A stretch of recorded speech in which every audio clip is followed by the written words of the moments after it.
All right.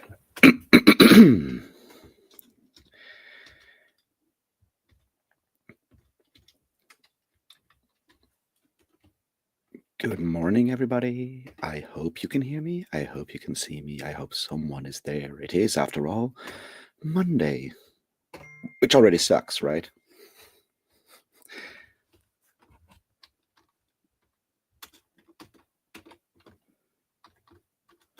All right. Yes. Good morning. Happy Monday. I hope this week will be productive for all of you, for me as well. We'll find out. And yeah, to get this whole thing on the road, let's do some sprinting this morning and maybe recover from the weekend. I had quite the weekend. I very spontaneously went to a concert on Friday, and then I went to another concert on Saturday, and only came home at like 4 a.m. on yesterday morning. And the rest of the day was not exactly productive, although I did manage to record a part of the Mormonism video. Now I just need to figure out whether I'm happy with this or if I need to re-record it to maybe get it better. But that's a problem for today, for later today, I would say. And hello, Britain. How are you doing, man? So yeah, I did on Friday. I came home like after sprints. I went to the gym, and I came home from the gym, and then I got a message from a friend. It's like, "Hey, why are you not coming to that concert tonight?" And I'm like, "Well, I can just jump on a train and be there in time." So I did that, and then I had to take a train back the next morning to get into a friend's car and then drive the opposite direction to another concert or a festival with like 6 bands. And yeah, it was quite the heavy metal kind of weekend. But then the one before was as well. So who am I kidding? It's very much this year has been pretty insane in that regard.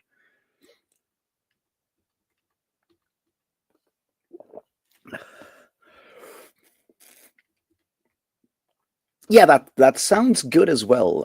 So you're still in Florida, I assume, or did you go back to the Wild West?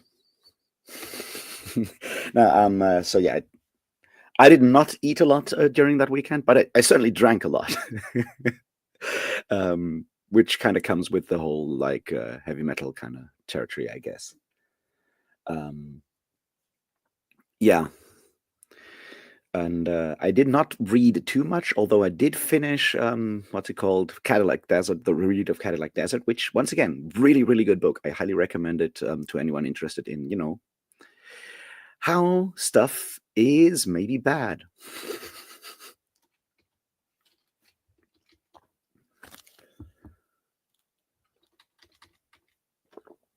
Nice.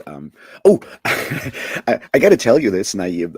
I assume you will absolutely love this, Britton. So part of the Cadillac Desert is a nonfiction book about water management in mostly the American Southwest, and how there's not enough water to supply all of the states that are sort of dependent on the Colorado, and the different schemes that have been tried over the years to get more water down to California, for mostly California. And one such scheme that was thought about back in the 70s mostly, was to build like huge water projects and dams and stuff in Alaska, and ship the water through like pipelines and stuff up river, or in Canada. But Canada obviously was not exactly too happy about this either. And there would have been obviously massive environmental damage, because you take a lot of like wetlands and stuff in the north and turn it into lakes, or basins where for dams and so forth.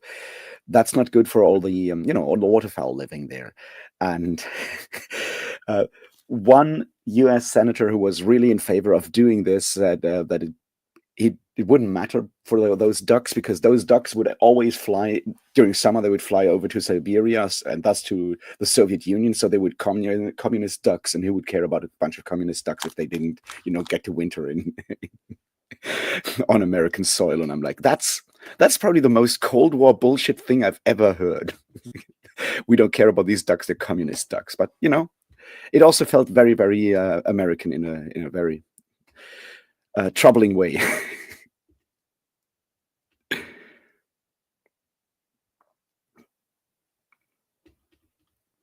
All right. Well, I mean, isn't that like always the thing when you visit, like with family, that you think you have time for yourself, and it turns out you don't, because suddenly there's all this family stuff happening, and you're busy talking to people and things like that.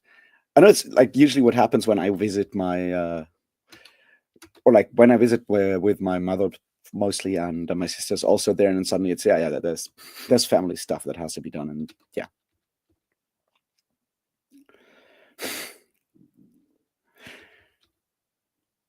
Yeah, yeah, definitely. I mean, the fact that we got through the Cold War with like very little actual death is maybe one of the few things that gives me hope for mankind. It's like, yeah, we managed to actually avoid the nuclear thing.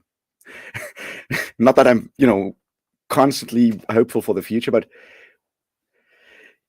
maybe it helps to think about the fact that we kind of got through one of those without a full-on nuclear escalation.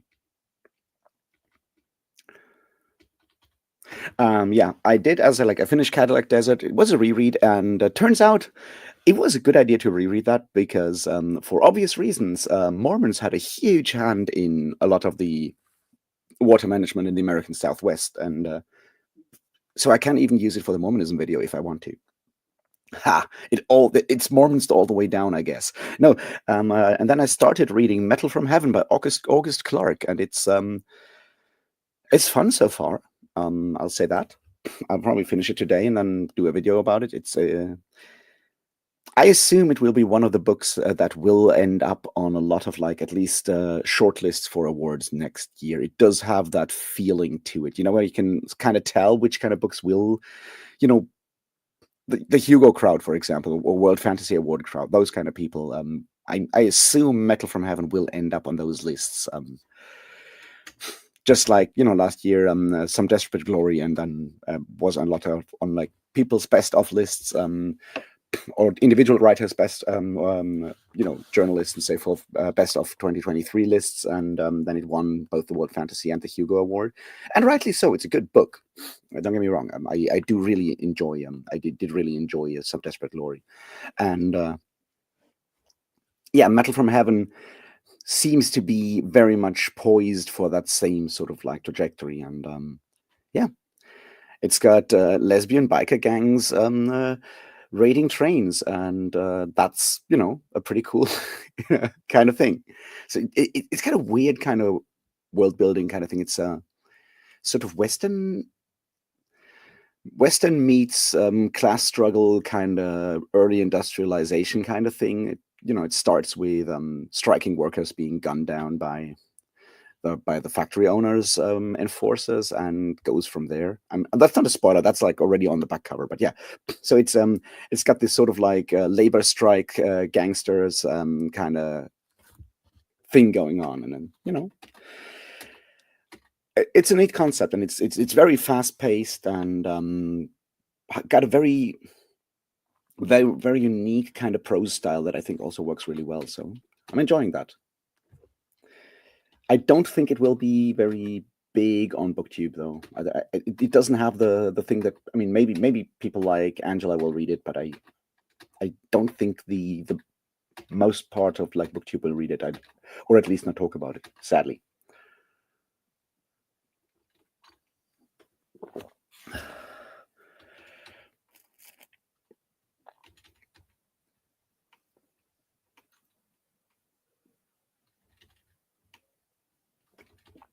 It's called, I assume you're still talking about Cadillac Desert by Mark Reisner. Give me a second and I'll put it in the chat so you can just copy it.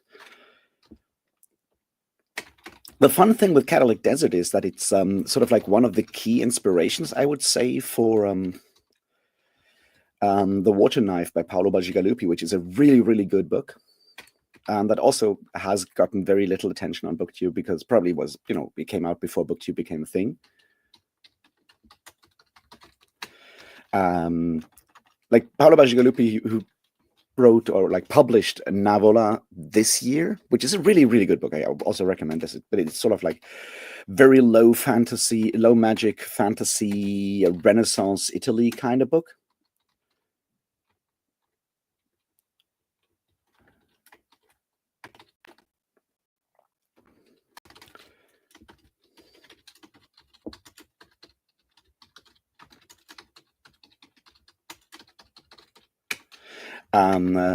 But he did write more like climate fiction, climate sci-fi in the mid 2000s, early 2000s. I don't know. Took a long break because he got depressed from writing climate fiction, which I don't blame him.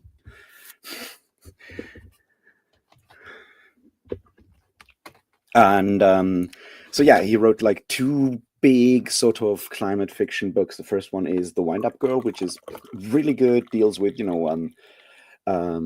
agriculture corporations, trademarking, copyrighting the genes for like different seeds and stuff like that, and enforce it. Which it's all real, but it talks about like how countries that are maybe not the West, but like in the global South are trying to use gene hacking to avoid paying exorbitant fees to these corporations, and how that can lead to all kinds of issues. And so it's very much about that side of like the future, like the more like biotech kind of stuff.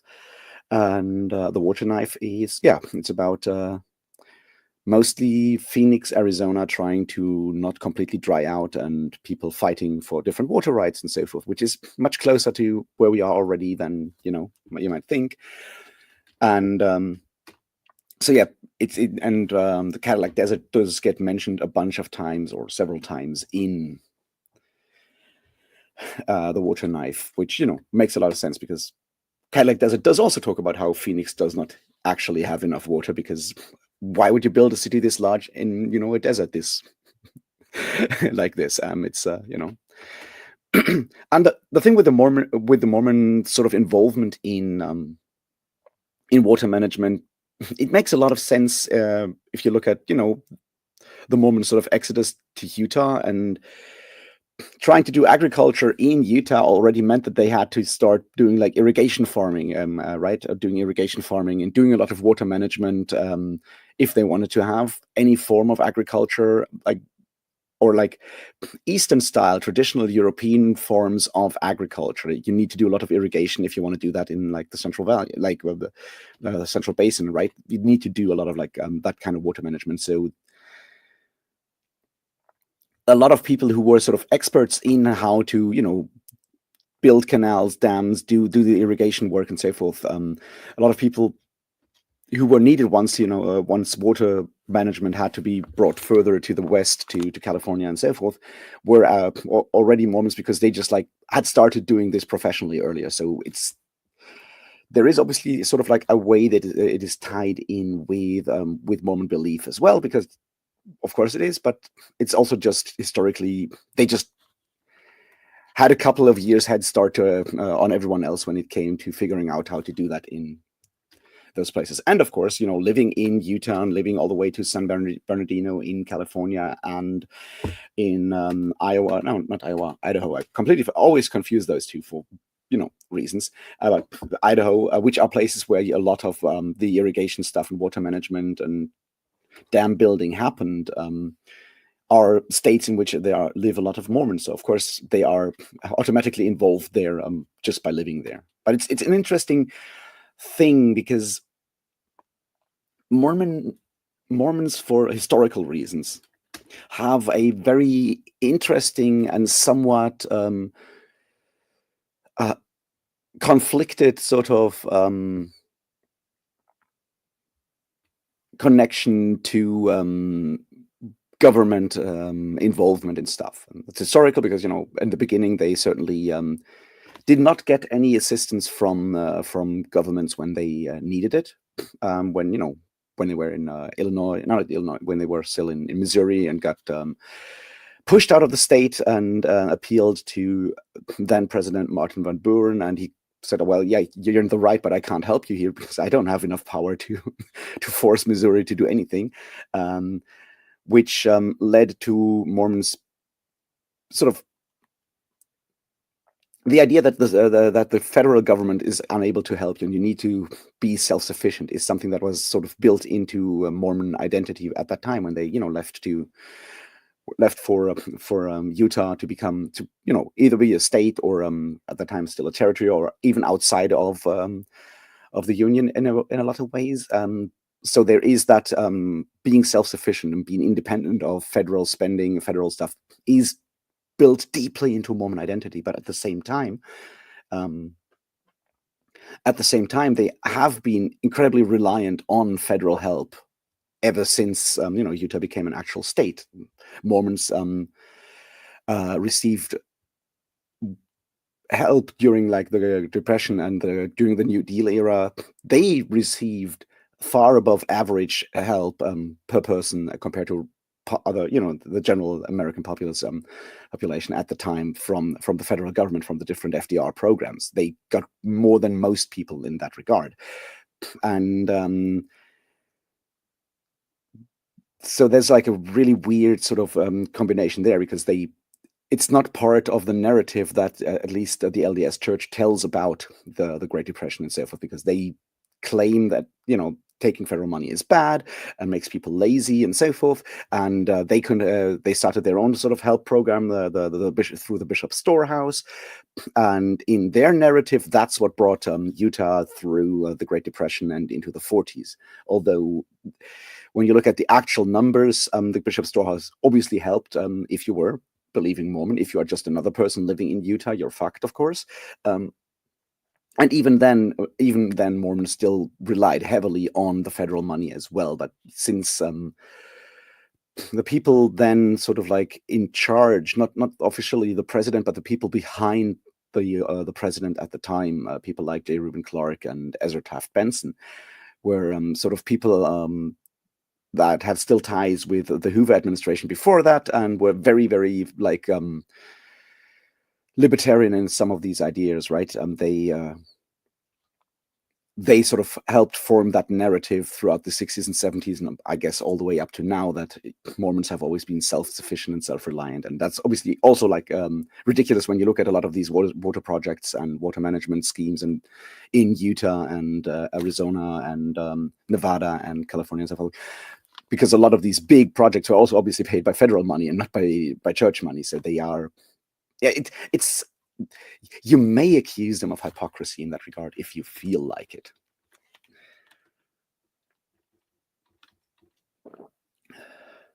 Yeah, he wrote The Wind-Up Girl. Oh, sorry, I'm slow. And The Wind-Up Girl is really good. I mean, both The Wind-Up Girl and The Water Knife are really good. And yeah, Navola is a very different thing. It does have some Game of Thrones. I mean, the tagline on the back cover was like the Game of Thrones meets The Godfather, and yeah, I can see why you go there, but I think there's far more to it. I really enjoyed it. If Renaissance Italy, basically, what if the Medici's, but also magic is kind of sort of the premise there, and if that's something you're interested in, he does it very well. It's really good. He captures sort of like this 14th century, early Renaissance Italy vibe very well. I mean, I did reread the Decameron around the same time, and he gets that sort of spirit of people that are not officially, not officially noble, but are, merchants, rich merchants.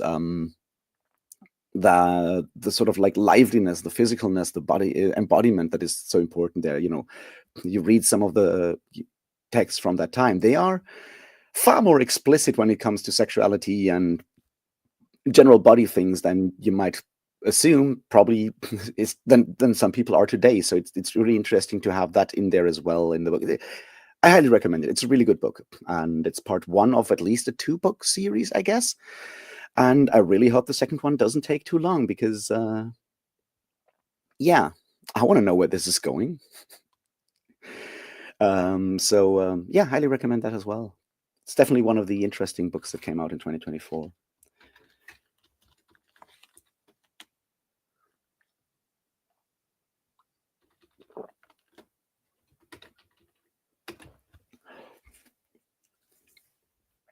Well, I mean, I guess, Britain, you'll have to wait for my long ass Mormonism video to come out to learn more about it. And yes, sometimes Mormons were really nice, but sometimes they're not. I mean, you have a large enough group of people, you get everyone.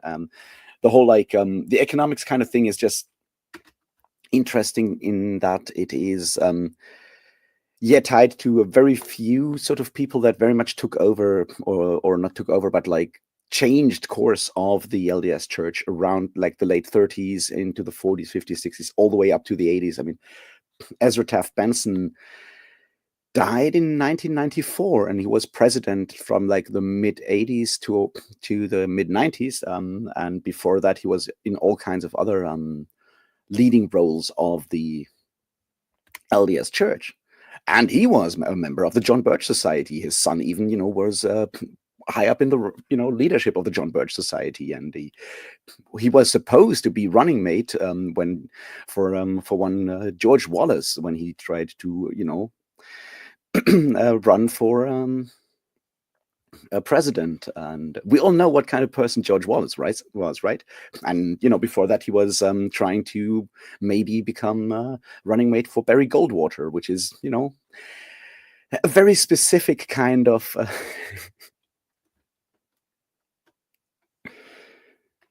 very specific kind of politics that he associated with there, which is really interesting, because the John Birch Society famously, Robert Welch wrote The Politician, which was that book accusing fucking President Eisenhower, of being a communist agent in the American state, which is quite the take.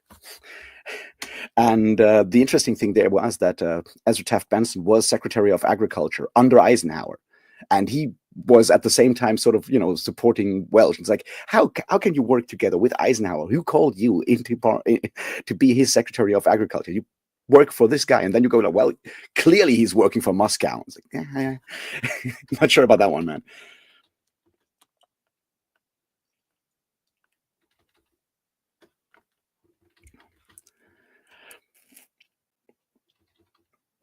Yes, exactly. The John Birch Society were pretty fucking insane. But yeah, so they're sort of tied into that right wing, that right shift that the LDS Church did during the 50s, 60s, and 70s, slowly, which is interesting to see. And I think it's something that impacts stuff all the way up today. And yes, one of Joseph Smith's brothers died alongside him. That was Hyrum Smith, one of his older brothers. Like he had two older brothers and three younger brothers. The oldest one was Alvin, who died in 1823. And the next one was Hyrum. And then he had a sister, Sophronia, who married and, does not show up in Mormon history. Then there was Joseph. Then Samuel, who died in 1844, but unrelated to the murder of Joseph Smith and Hyrum Smith. But he died of, always confused, but I think it was pneumonia or one of those, one of the things that people in the 19th century died of all the time. Then it was William Smith, who lived much longer, but always had a bit of a troubled relationship with both the Mormon Church, the LDS Church, and his older brothers. At one point, beating up Joseph Smith, which is nice, or not nice, but interesting. And then there are two younger sisters. One is a Lucy, and the other one I have forgotten the name. And one other younger brother called Don Carlos Smith, who also died, but he died in 1839, 40 something, but also unrelated, I think. I seem to remember. So 9 kids in all.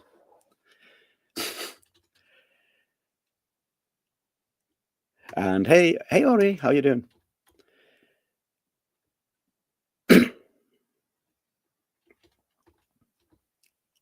I mean, Barry Goldwater was a really weird, kind of interesting character. He was definitely like a libertarian and changed his views over time.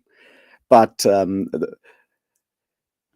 let's put it this way: he was when Ezra Taft Benson was trying to maybe work with Barry Goldwater. That was the the time Barry Goldwater tried to become president for the Democrats, and where we still have a lot of the segregation stuff going on. Later on, Barry Goldwater, being the libertarian kind of person that he was in favor of legalizing marijuana and stuff like that. So interesting, and certainly a more nuanced character than just that part. It was just that Benson hung out with him back at that point in Goldwater's trajectory, and the fact that he then moved over to George Wallace kind of tells you more about like Benson than it says about Barry Goldwater, I guess.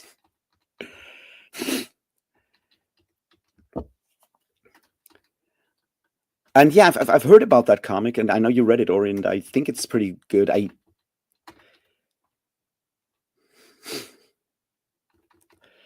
I wouldn't say threw down, but there was a lot of conflict about early Mormons. That is, I mean, the big thing with Mormonism is that it grew fairly quickly at the time. And what that means is that since Mormons voted basically as a block, if they moved to a state like Missouri at the time, and you suddenly have like 5,000 people that all vote the same direction, that has a huge impact, an outside impact on state politics. And early Mormons, being much more progressive than later Mormons, I guess, being, for example, very much about slavery abolition, right? If those people move to Missouri, which is a slave state at the time, and suddenly have outsized voting power, you can see how the people living in Missouri before the Mormons show up might not necessarily be all happy about all those Mormons showing up. So there are political conflicts, which is why the Mormons then move over to Illinois when they're kicked out of Missouri, because Illinois is a non-slavery state, and getting all these abolitionists, or well, not abolitionists, but at least not pro-slavery kind of people kicked out of Missouri, it felt politically advantageous at the time to offer them a place in Illinois, because Illinois and Missouri were constantly beefing around the whole slavery question at the time anyway. So a lot of the struggles, or whatever you want to call it, that early Mormons got into, a lot of that stuff was tied into the general sort of issues that were certainly plaguing the U.S. at the time, slavery being one of them, but other, political conflicts. And they kind of often found themselves sort of between sides there, just by virtue of being a sizable group that did usually vote as their prophet told them, which is, of course, another part where the early US being very much about separating church and state, are not very happy if a prophet tells his entire group which way to vote, and that actually impacting politics. I know that sounds like really ridiculous when you look at how religious people vote nowadays in the US politics, and how we're totally fine with that. But back then, differently. I mean, Joseph Smith writing to John C. Calhoun that he thinks the dogma of states' rights leads to mob politics is one of those really odd kind of pieces where you're like, that's not something the LDS Church would say today, right? just interesting how things change and perspectives change over time.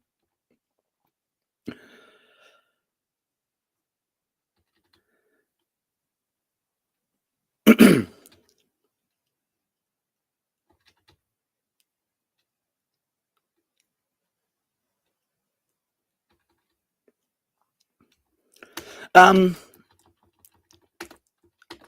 mean, yes, Joseph Smith got tarred and feathered. I think Smith got only tarred and feathered once, and this being Joseph Smith, there is some, how to put this, there is some evidence that he did not get tarred and feathered for being a Mormon, but the people tarring and feathering him were actually Mormons or ex-Mormons, and he might have gotten tarred and feathered for trying to get too close with a very young daughter of one of his fellow religionists. So it was a tarring and feathering, not necessarily for religious reasons, but for creep reasons, which is certainly something that the official narrative once again tries to not use. But it's sort of difficult to ascertain, because you have some people claiming, yes, that was because he tried to get to that daughter,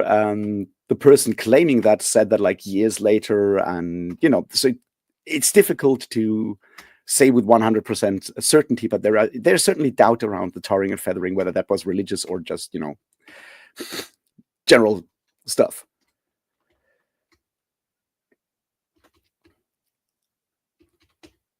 But yeah, there's a lot of early Mormons got into a lot of fights, and within the thing and without the group. So it's that's one thing I really I don't want to say enjoy, but that's fascinating about reading like early Mormon history. It's just like general early like Western history in that regard, that you have like a lot of the stuff there that's going on just feels like straight out of a Western movie or novel in a lot of ways. And they're just like, frontier people like everyone else. They're trying to be, more religious in a lot of ways, but even that is kind of vague, right? We know that even after, the word of wisdom was pronounced, officially drinking was no longer allowed. Joseph Smith did very much drink alcohol, and everyone did still drink a lot at the time.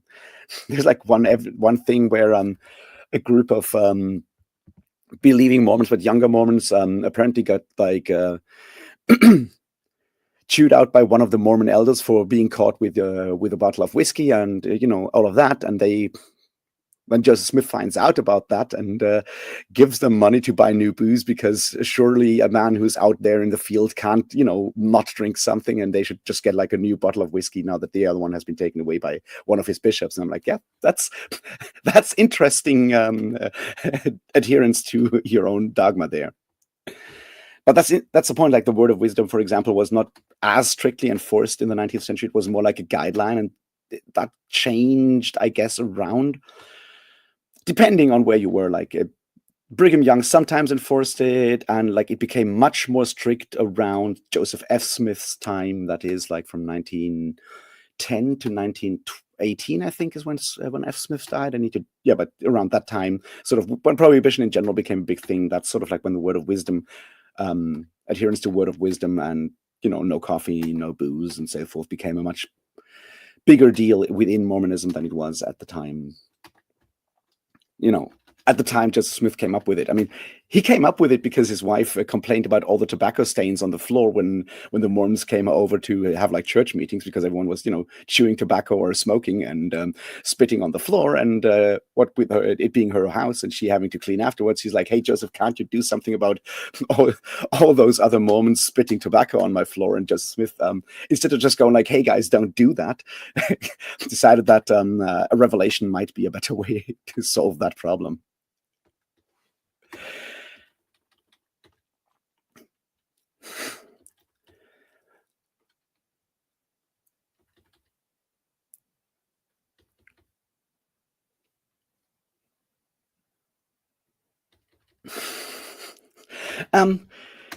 The thing with the polygamy is it is easy to make jokes about it and make fun about it and so forth. And yes, it wasn't necessarily always very popular. But once again, it became much more of an issue, I would say, in the later years. You have other religious communities at the same time that also practice different forms of that experiment when it comes to sexuality and relationships. You have other smaller communities that also practice forms of completely free love, polygamy, and so forth, and they don't necessarily create such a stir. I think once again the issue there is more that Mormons were a large enough group that it became sort of like that it was harder to ignore for everyone else. And what the pearl marriage thing is weird, because when we think about it, and that's sort of like where it went relatively quickly, we think about it as one dude having like 20, 30, like the 60 wives or whatever that Brigham Young amassed over the years. But some of the early parts of the plural marriage are much more about creating family networks than anything else, where it's not just one man having multiple wives, but there's like some forms of polyandry in there as well, right? Where Joseph Smith is sealed for eternity to a woman that is also still married to someone else in the Mormon Church, and both men agree on that, and that stuff happens in the beginning, and it then gets sort of turned into a much more patriarchal version relatively quickly around 1844 ish, but it definitely kicks into high gear under Brigham Young in after Joseph Smith's death. So there is yeah, there is more nuance to that, I would say.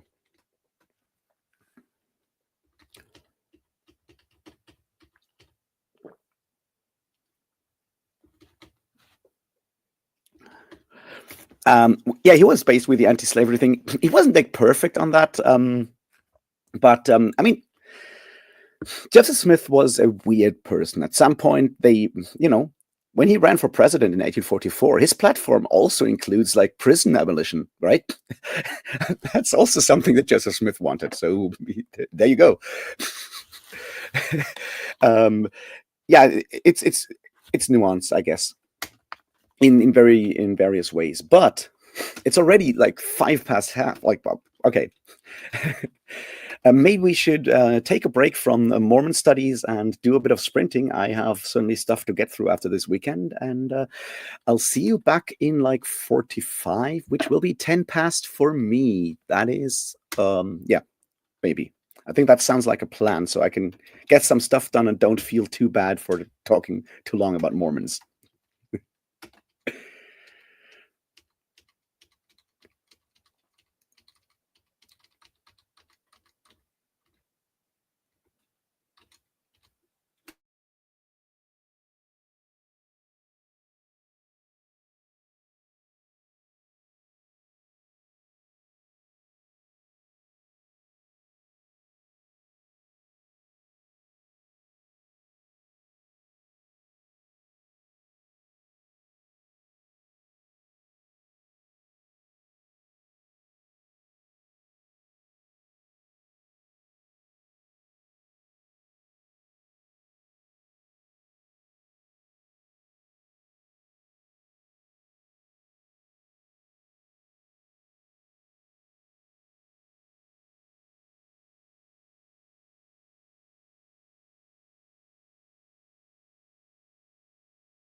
And I am back. How did you do? How did we do?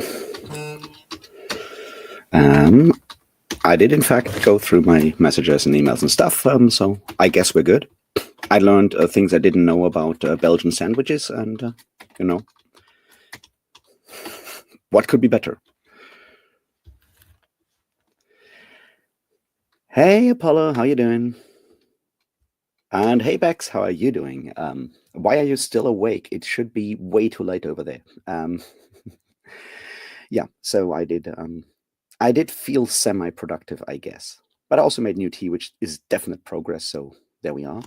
Yeah, I guess I might be ready to actually, do the writing thing as well. We'll see how that goes. Yeah. What else can I say? I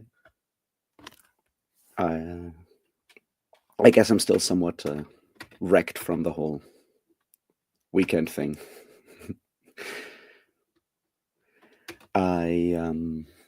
I did, however, I managed to record, as I said it earlier, I think I managed to record like another part for the Mormonism video. I will think about whether I'm happy with it or whether I'll do another re-recording later today. We'll find out. But it's some progress, and it makes me slowly get past the fact that Alyssa Grenfell, one of the biggest ex-Mormon YouTubers at the moment, put out a video, the bizarre reason why so many fantasy authors are Mormons, while I was at the different metal concerts, and that made me feel incredibly obsolete yesterday when I came back and checked that, and I was, oh God, I did all this research, and now someone with 100,000, hundreds of thousands of followers just put out a video with the same topic, and they're gonna make me feel stupid for coming afterwards and so forth. But is what it is, and I have not watched the video. I don't want to watch the video before I finished mine, but I have heard from people who have watched the video that her approach is definitely very different from where I'm coming from. So maybe it's still worth doing this thing. I am doing okay. As I said, I went to a concert on Friday, and then I went to a different concert on Saturday, and that did somewhat ruin my voice. Turns out, all these old power metal bands force you to sing and and scream, and yeah, it's the kind of thing that does have an impact on speaking and stuff. So yeah, but beyond that, I guess I'm mostly fine. Now, I really hope I can get sort of into some more of a flow with the Mormonism video, so I can get that thing just like off my chest and move on to the next thing. I want to talk about Elantris once it's done quickly, so I can get that one off and start reading Redwall to have fun about mice burning rats with boiling oil, which is apparently what we consider children's literature. But it's a siege. What do you expect?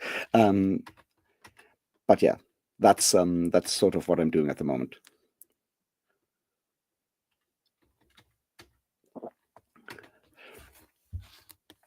And I did get mostly. I guess I might be halfway through through Metal from Heaven by August Clark, which is it's really cool. So far, it's very angry, and it's very very powerful train robbery stuff.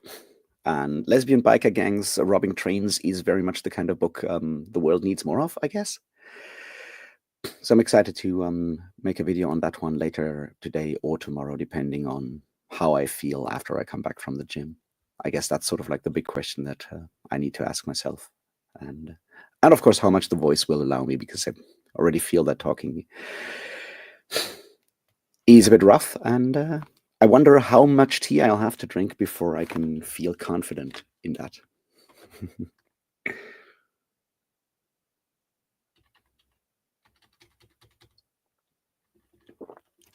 Oh yeah, definitely a good reason. I mean, looking at the weather and all of that, it could just be just like a sore throat from the cold. So I guess This one was self-inflicted in a positive way.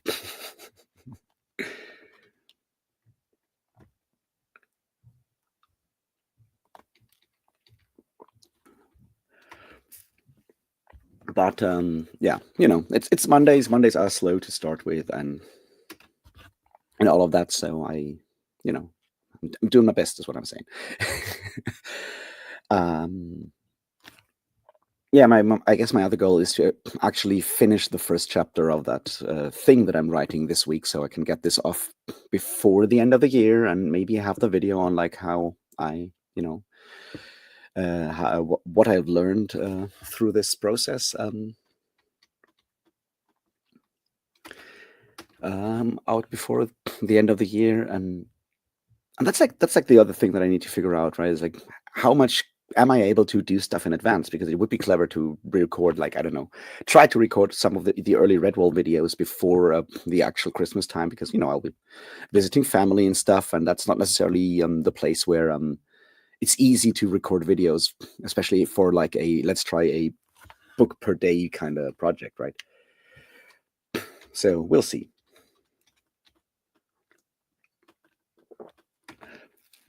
Luckily, those are relatively short books, so I think this will be relatively easy to do in that regard.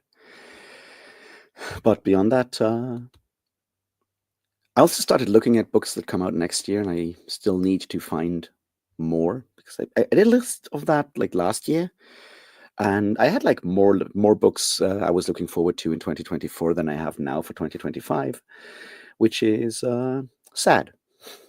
But at least I already have some coming out in January, which is cool.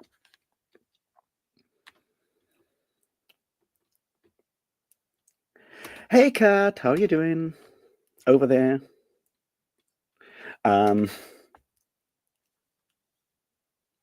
That is a good reason to sleep in. I'm glad you made that choice. Yeah, I read this essay. I posted it in like Jolene's Discord on Belgian food, and it was slanderous. But then again, when Talia wrote about about different German sandwiches, she's also slandering them. So I'm fine with that. That's the same Talia Levin who wrote Wild Faith, how the Christian right is taking over America. And before that, she wrote Culture Warlords on, the online right and alt-right and stuff like that. And she has a newsletter where she's alternately talking about the far right or sandwiches, which is, it's the sword in the sandwich. And I enjoy her sort of like the wild combination of both. And obviously Wild Faith was a really good book. So, and yeah, she has like this weekly sandwich thing.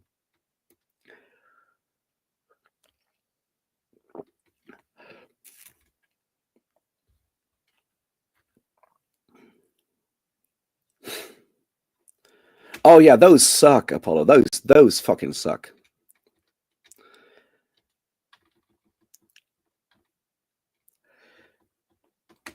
I would probably agree with you on the food thing there, Kat, but I would argue that sandwiches in particular might be like the one thing that Germans are also relatively good at, because most of German food is just bread with something on top or between two slices of bread. So that's arguably something that we are not too bad at. But German food, I mean, I feel like the thing with German food is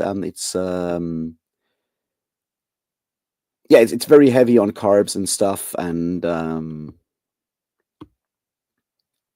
just not very spicy, and just also often relatively dry, I guess. And yeah.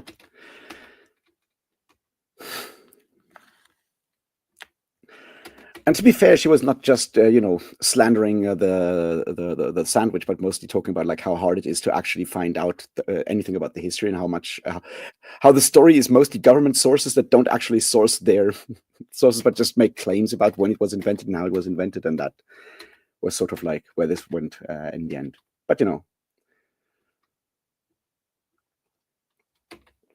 I mean, I would argue that at this point, probably the most famous German food is doner kebab. So maybe we're not as bad anymore. And Also, of course, Mettbrötchen, which are arguably the gods' food, but something that, yeah, Talia slandered a lot recently. It was like, gods, how can you even do this? But then, I guess Americans have issues with raw pork.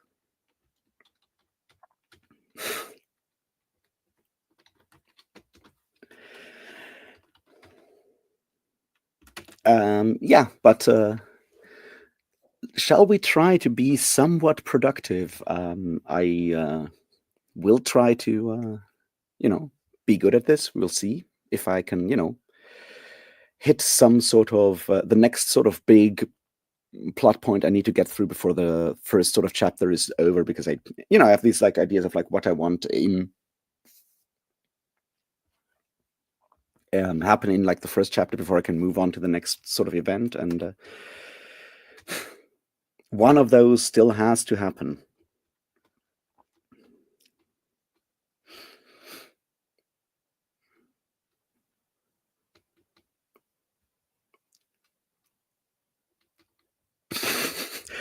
I would argue that generally German food got much better once we had different waves of laborers coming. First Italians, of course, then Turkish people, and then people from the Balkans, and that has definitely helped with German food a lot to have this kind of stuff.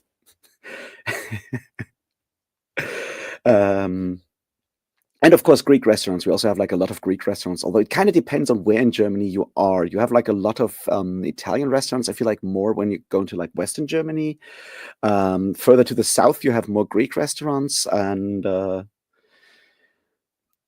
a lot of different Balkan, like ex-Yugo restaurants around Stuttgart, which is the macabre reason why there's so many like uh, Croatian, Bosnian, and so forth restaurants around Stuttgart in particular is that during the war crime trials after the Balkan Wars, a lot of the less high profile prisoners were well kept in Stuttgart Stammheim prison, which is obviously the high security prison we Germany built for the Red Army faction terrorists during the 70s, and they were housed there. And obviously, a lot of their families and so forth moved to Germany to be close to their families' war criminals, and that's why a lot of people started businesses in around that area. So you have a lot of like, different Balkan restaurants around around that place.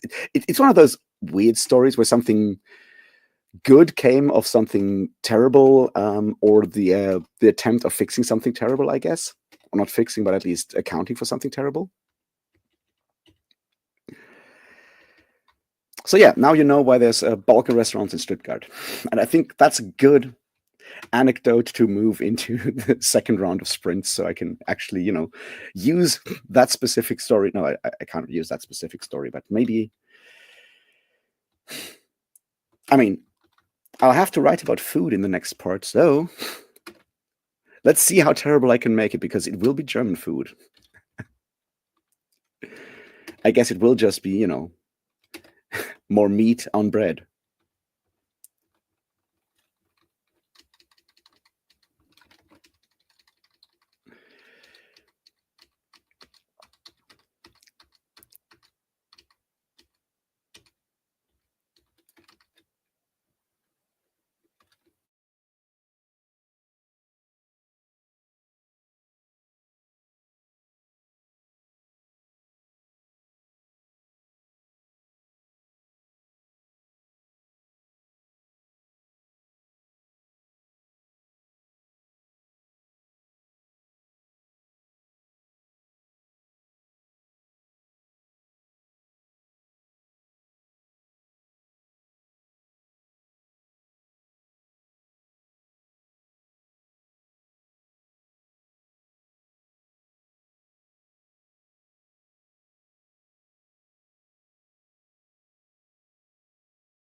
All right, and I am back.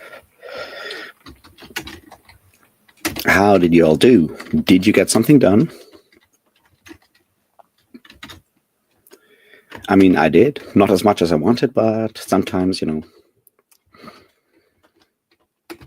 sometimes these things just take time, I suppose. I mean, I guess that's like one of the things I'm starting to learn about the whole writing thing is like the closing off of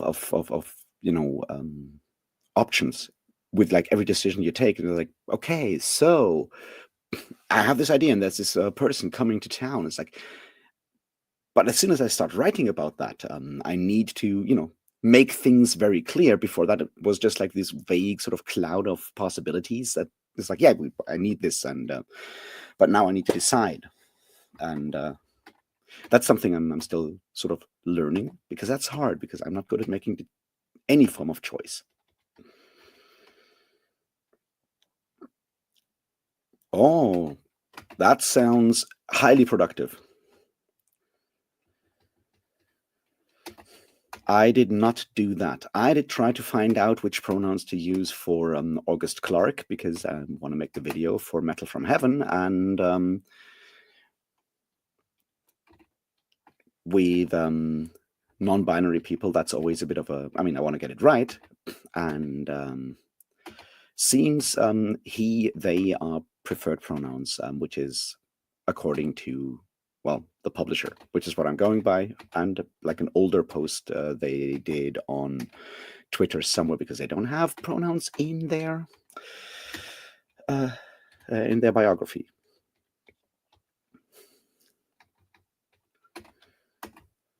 Which is, totally fine, because no one has to, but I feel it's like, if I'm trying to get this right, having a place where I can find those pronouns would be neat, right? But yeah, I did that, and I did write some, and yeah. The sorceress has not yet come to call, but at least the person has been seen on the horizon. So I guess I'll just have to finish that specific part, and then that chapter's a wrap, and then I'll just like reread it and figure out why I hate all of it, and if there's something I can do to change that.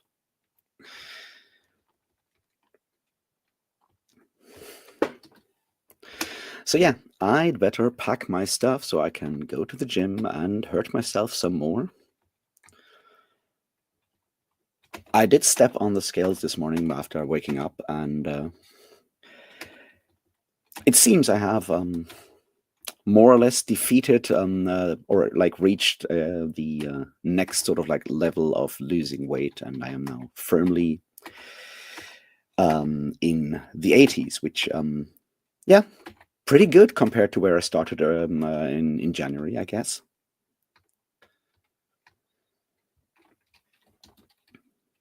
So with all of that said, I wish you all a wonderful Monday. I'll do my weekly navel gazing video later today, and ideally record either the video for for Metal from Heaven for tomorrow, or I'll record or re-record or record something more for the Mormonism video, or both. It kind of depends on how mentally fit I feel after, in the evening, I guess. Because I do get tired very quickly these days for whatever reason. Maybe it's just, winter. So yeah, have a good day, y'all, and I'll see you tomorrow for sprinting if you have nothing better to do, or, in the comments and videos and Discord and wherever.